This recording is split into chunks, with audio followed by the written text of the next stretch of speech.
Oke, selamat pagi, salam sehat untuk kita semua. Perkenalkan, nama saya Imadi Magastia. Saya merupakan tim pengajar dari mata kuliah dasar perlindungan tanaman yang hari ini akan menyampaikan materi mengenai konsep timbulnya pengganggu tanam. Seperti yang kita ketahui, perlindungan tanaman itu sendiri tidak terpisah dari siklus energi, di mana rantai makanan yang selama ini kita ketahui yang terdiri dari produsen, konsumen tingkat 1, konsumen tingkat 2, dan predator. Di mana rantai makanan di sini merupakan sebuah aliran energi makan melalui sebuah ekosistem, atau dalam dunia pertanian kita biasanya disebut dengan agroekosistem, terdiri dari tumbuhan hijau yang mampu menyusun energinya sendiri. Lalu ada proses perpindahan materi dan energi melalui proses makan memakan atau makan dan makan dengan urutan tertentu yang biasa kita sebut rantai makanan di sini. Ini adalah merupakan bagian dari rantai makanan itu sendiri. Di antaranya adalah produsen tumbuhan yang berklorofil. Di sini ada konsumen tingkat 1 untuk herbivora. Di gambar ilustrasinya ada tikus. Lalu konsumen tingkat 2 karnivora kecil, ilustrasi gambarnya adalah ular. Konsumen tingkat 3 atau karnivora besar, jadi ilustrasi gambarnya ada burung elang, bisa macan dan seterusnya. Lalu tersusun jika semua dalam proses rantai makanan ini mati, akan terurai dengan sampah organik, kemudian pembusukan dengan mikroba dan diserap kembali oleh produsen tumbuhan yang berklorofil. Rantai makanan pada organisme pengganggu tumbuhan maka kaitannya seperti itu. Gangguan pada rantai makanan seperti kepunahan pada suatu spesies tertentu menyebabkan terjadinya ketidakseimbangan, yaitu gangguan terhadap kestabilan populasi terhadap spesies lain yang ada pada suatu rantai makanan. Di sini pada gambar ada tanaman padi yang masih masa susu dan pada tanaman padi yang sudah akan menjadi beras. Pada tanaman padi di sini tentu saja jenis OPP yang akan menyerang akan berbeda. Mengapa terjadi timbulnya organisme pengganggu tanaman? Di sini diilustrasikan bahwa pada rantai makanan di sini ada produsen tingkat 1, lalu dimakan oleh konsumen tingkat 1 yaitu herbivora, konsumen tingkat 2 yaitu karnivora, konsumen tingkat 3 dan seterusnya, dan bila mati akan menjadi pengurai. Di sini ada padi dimakan oleh tikus sawah, dimakan oleh ular, dimakan oleh burung elang, jagung. Di sini juga dimakan oleh bladokol diserang oleh serangga parasit dimakan burung elang dan seterusnya. Di sini akan menjadi pertanyaan, apa yang terjadi bila ular di sawah hilang? Jadi jika pada tanaman padi ular ini hilang, tentu saja akan terjadi ledakan populasi tikus di sawah, sehingga tidak ada yang akan menekan populasi daripada pengembang tikus di sawah. Itu yang menyebabkan terjadinya ledakan atau timbulnya organisme pengganggu pada tanaman. Lalu apa yang terjadi jika tikus di sawah itu hilang? Dan di sini juga akan terjadi sebuah yang namanya konflik kepentingan antara konsumen tingkat 2 karnivora dengan manusia itu sendiri yang juga sebagai konsumen daripada tanaman ini sendiri. Kenapa saya katakan seperti itu? Jika ular sawah di sini tidak memiliki makanan, tikus sawah dihilangkan, otomatis ular ini akan mencari makanan di tempat lain, seperti di mana mungkin ular itu bisa masuk ke dalam loteng bunga dan seterusnya, sehingga akan terjadi konflik kepentingan, terjadi ketidakseimbangan dalam rantai makanan sendiri. Di sini juga dikatakan karena sasarannya adalah tanaman yang dibudidayakan manusia, maka pengertian OPT juga terbatas terhadap kepentingan manusia itu sendiri. Karena kita sama-sama perlu padi, sama-sama perlu beras, jadi kita bersaing dengan tikus, ya, ribu. Karena kita sama-sama perlu karbohidrat yang dihasilkan oleh jagung, maka kita bersaing dengan ulat penggeret ya. Itulah dikatakan apa saja yang bisa mengganggu kepentingan manusia ini dalam suatu produksi suatu tanaman, dalam suatu proses budidaya, itu juga bisa dikatakan sebagai organisme pengganggu tanaman. Di poin kedua dijelaskan atau ditegaskan juga OPT hanya mempunyai arti penting pada manusia bila mengadakan kompetisi terhadap kepentingan ekonomi manusia. Dan contohkan jika kita mau memanen sebuah apel yang harus apelnya itu mulus gitu, tapi jika ada ulat atau ada lalat buah di sana yang menginvestasikan telurnya di sana sehingga apelnya menjadi kurang estetik, maka harganya akan menurun. Maka ulat atau lalat buah tadi dikatakan sebagai OPT. Di sini dikatakan bila satu organisme merusak rumput liar, jika OPT atau konsumen tingkat 1 tadi itu merusak rumput liar, maka organisme tersebut tidak dianggap sebagai OPT karena kita sebagai manusia juga tidak melakukan atau tidak berkepentingan terhadap hasil yang dihasilkan oleh rumput liar tadi. Tapi akan berbeda jika petaninya itu adalah merupakan seorang peternak yang membudidayakan rumput-rumput tertentu sebagai untuk makanan ternaknya. Tapi jika ada lalat di rumput yang dia budidayakan, maka lalat tersebut merupakan suatu OPT. Status OPT di sini dikatakan suatu organisme OPT bila organisme tersebut dapat menurunkan produksi tanaman, baik itu secara kualitas maupun kuantitas. Lalu organisme tersebut bersaing terhadap kepentingan manusia, dan organisme tersebut menjadi masalah dalam usaha pertanian. Di sini yang ketiga karena saya sudah yang ketiga di sini menjadi masalah dalam usaha pertanian. Saya kasih contoh misalnya pada saat kita akan mengolah tanah, ternyata di dalam tanah itu merupakan rumah dari semut api. Jadi semut ini merupakan OPT atau organisme pengganggu dalam kita melaksanakan usaha pertanian. Jadi harus dikendalikan dulu.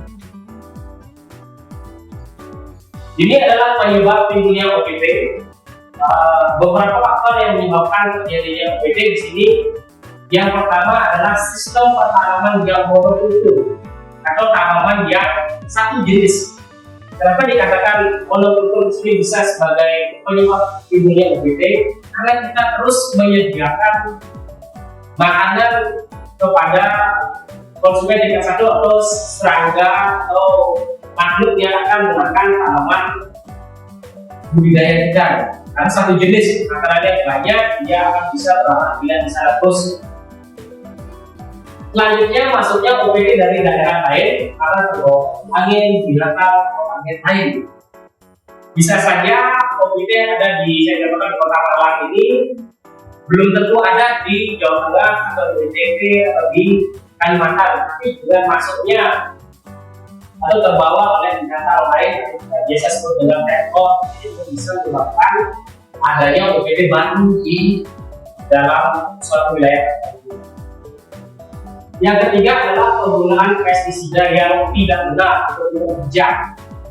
Di sini menyebabkan resistensi, resurgensi, atau yang ketiga adalah OPT potensial tidak mungkin, tapi yang kedua menjadi OPT yang baru, di mana seperti resistensi ini organisme pengganggu tanaman yang dulunya kita hanya kendalikan dengan dosis 2 ml per tanaman konsentrasinya, lalu di musim semalam selanjutnya kita aplikasikan 2 ml, tidak 4 lagi, kita naikkan dosisnya dan seterusnya. Ada pemasukan jenis tanaman baru seperti timbulnya OPT. Di sini saya rasa untuk mencegahnya diperlukan balai karantina untuk melakukan pencegahan, di mana suatu tanaman di sini juga merupakan inang dari sebuah OPT, di mana tanaman tersebut jika diintroduksikan atau dimasukkan ke wilayah baru, tentu saja akan membawa organisme pengganggu tanamannya. Lalu yang kelima, terdapat genotip baru hasil seleksi atau pemulihan tanaman. Di sini juga merupakan penyebab timbulnya OPT baru, karena sebuah OPT tersebut akan selalu ibaratnya akan menyesuaikan diri terhadap makanannya dia. Saya kasih contoh, misalnya ada pemulihan padi menghasilkan varietas unggul tanggal wereng. Tapi wereng itu memang makanannya padi, jadi wereng itu akan menyesuaikan diri secara fisiologis bagaimana caranya supaya bisa memakan padi tersebut yang akan PUTW tadi. Hingga pemulihan akan menciptakan lagi PUTW 1, wereng akan menyesuaikan diri lagi, akan diciptakan PUTW 2 dan seterusnya.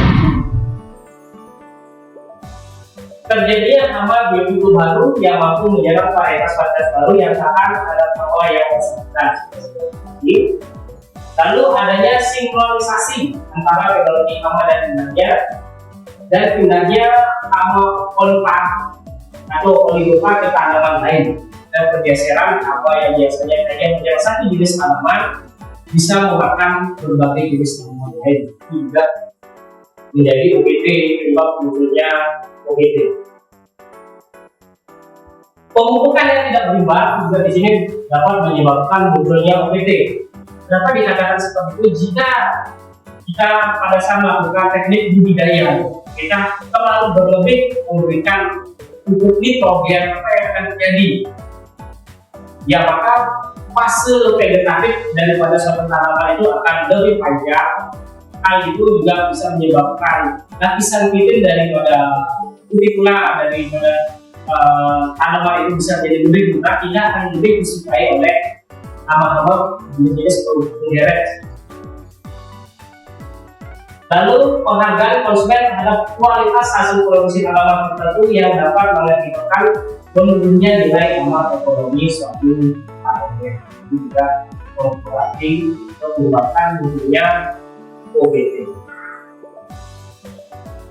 Kehilangan hasil, kita berbicara OPT tidak akan dapat rasanya gampang membicarakan tentang kehilangan hasil daripada suatu produksi tanaman yang kita budidayakan.